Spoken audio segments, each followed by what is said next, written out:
যাও আমি রহমান মাফও করে দিয়ে তোমাকে জাহান্নাম থেকে জান্নাতও দিয়ে দিব। কিন্তু বান্দা বেয়াদবি কইরো না। শুনেন, নামাজ না পড়লে সওয়াব না গুনাহ? একটু জোরে বলি আমরা। এই জিনিসটা বুঝলে বাকিটা সব বুঝে চলে আসবে।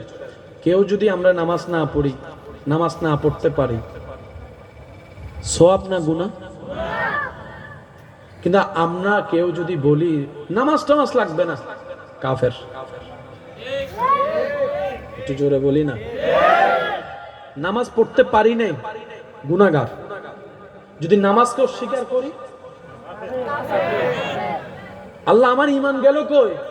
রব বলে যে বেয়াদবের কাছে ঈমান থাকতে পারে না। আমি বললাম, আমি আল্লাহ বললাম নামাজ লাগবে, আমার নবী বলল লাগবে। তুই এত বড় বেয়াদবি কেমনে করলি? নামাজ লাগবে না বললি, পড়তে পারোস না সেটা আমি আল্লাহর কাছে বলবি, আল্লাহ আমি পড়তে পারি না, মাফ করে দাও, এটা ভিন্ন কথা। আমি বলি যে দরকার আছে, তুই বলিস দরকার নাই, এটা তো বেয়াদবি। বুঝতে পারছি কথাটা? আল্লাহ তাআলা আমাদের সবাইকে ঈমান হেফাজত করে চলার তৌফিক দান করুক। জীবন